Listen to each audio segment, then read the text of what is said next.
Assalamualaikum warahmatullahi wabarakatuh. Selamat datang kembali di program MPLS SMK Ma'arif NU 01 Al Mubarok untuk tahun pelajaran 2020-2021. Pada kesempatan kali ini, sebelum kita masuk untuk membahas materi, izinkan saya memperkenalkan diri. Nama saya Novita Ratri Purwasih. Saya mengajar mata pelajaran Bahasa Inggris. Selanjutnya, untuk materi MPLS hari ini adalah membahas tentang kegiatan belajar mengajar di saat pandemi COVID-19. Apa yang akan kita laksanakan selama pandemi COVID ini masih ada. Untuk selanjutnya, kita harus tahu dulu apa hubungan antara kegiatan belajar mengajar dan pandemi COVID. Apa hubungannya sehingga kita harus membahas tentang hal ini? Anak-anak perlu tahu bahwa kegiatan belajar mengajar harus tetap dijalankan dengan maksimal. Padahal selama pandemi ini masih ada, siswa tidak memungkinkan untuk masuk sekolah atau melaksanakan kegiatan belajar mengajar secara bertatap muka atau secara langsung. Jadi apa yang harus dilakukan? Kita harus punya strategi sehingga pelaksanaan pembelajaran tetap bisa dijalankan tetapi tidak memberikan resiko baik kepada guru ataupun kepada siswa. Jadi di SMK Ma'arif NU 01 Al Mubarok, kita membuat alternatif sistem pembelajaran, terutama di saat new normal dan khususnya di Banjarnegara zona masih berada pada zona merah.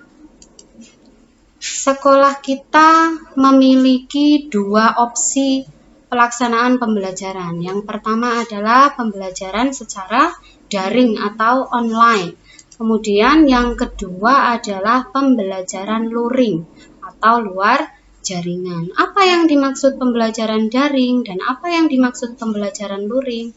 Mari kita simak lebih lanjut. Yang pertama adalah sistem pembelajaran dengan menggunakan pembelajaran sistem daring atau online.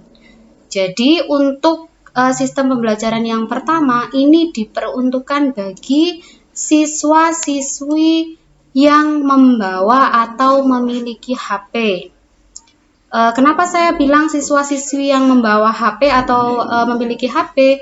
Karena siswa-siswa di sekolah kita itu ada yang stay di pondok pesantren dan ada yang di luar pondok pesantren, sehingga dimungkinkan yang berada di pondok pesantren tidak diperbolehkan membawa HP sendiri. Kemudian untuk sistem daring bagi siswa yang memiliki HP, selanjutnya akan mendapatkan materi dan tugas yang dikirimkan guru lewat WhatsApp group. Jadi nanti guru membuat WhatsApp group kelas sendiri, kemudian mengirimkan LK atau lembar kerja yang berisi materi esensial dan tugas. Kemudian siswa mendownload materi tersebut, mengerjakan tugasnya, kemudian tugas dikumpulkan siswa lewat WA group juga. Kemudian untuk tahap terakhir setelah tugas dikumpulkan, guru akan menilai tugas-tugas siswa. Itu adalah untuk sistem pembelajaran yang pertama. Kemudian untuk opsi yang kedua adalah sistem pembelajaran luring, atau kalau di sekolah kita itu spesial disebut sistem kurir. Kenapa sistem kurir?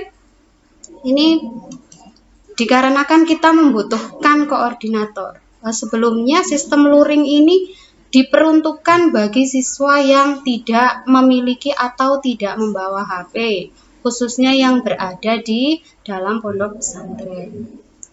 Untuk siswa yang tidak membawa HP, nanti alurnya adalah materi dan tugas yang sudah dibuat guru dalam bentuk print out, dikirimkan atau di-share lewat koordinator. Koordinator itu sendiri dapat bisa dari ketua kelas atau pengurus pondok pesantren baik putra maupun putri. Kemudian tugas tersebut, print out tugas atau LK diberikan kepada siswa. Kemudian siswa mempelajari, mengumpulkan tugas, kemudian baru guru menilai tugas siswa tersebut. Untuk pembelajaran sistem luring ini, kerja koordinator sangat diperlukan. Itu adalah dua sistem pembelajaran yang dipilih dan sangat mungkin bisa dilaksanakan di SMK Ma'arif NU 01 Al-Mukarram. Karena kalau semua hanya menggunakan sistem daring, banyak sekali halangan atau kekurangan yang membuat pembelajaran menjadi kurang maksimal. Kemudian selanjutnya kita akan melihat contoh jadwal pembelajaran khususnya selama pandemi, selama zona kita masih belum berubah. Jadi kita membuat jadwal yang dibuat dengan mempertimbangkan siswa itu sendiri supaya tidak memberatkan, tetapi pembelajaran masih tetap bisa berjalan. Ini adalah contohnya.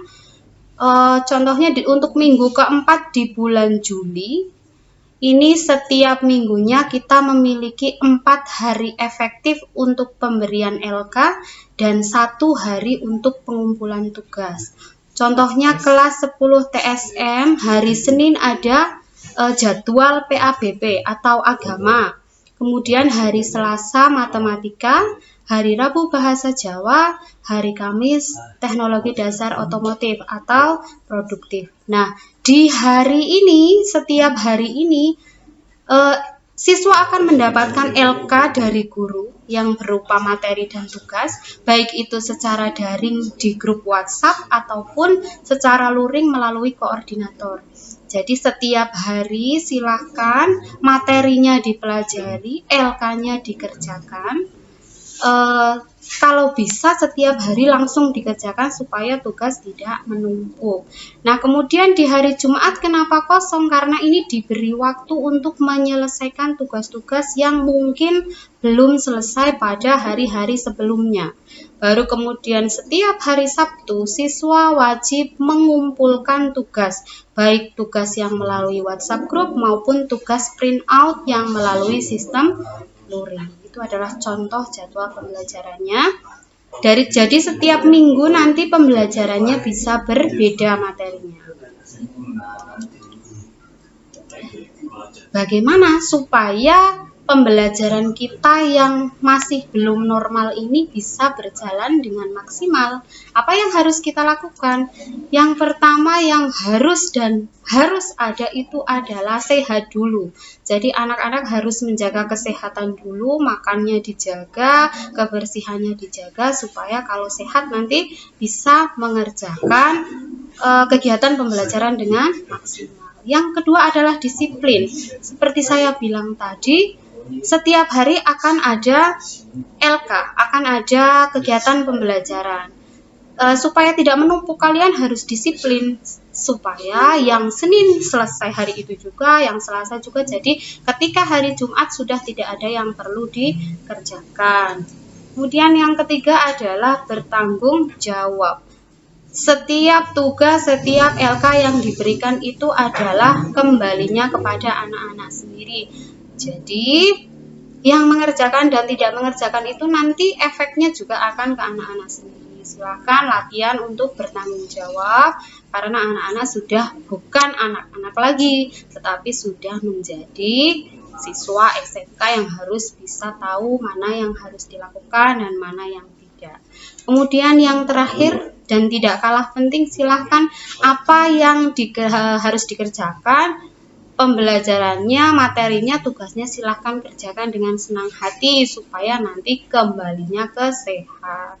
Yang mengerjakan sesuatu dengan senang hati pasti akan jadi orang yang sehat. Kalau sehat nanti semua bisa dilaksanakan dengan baik.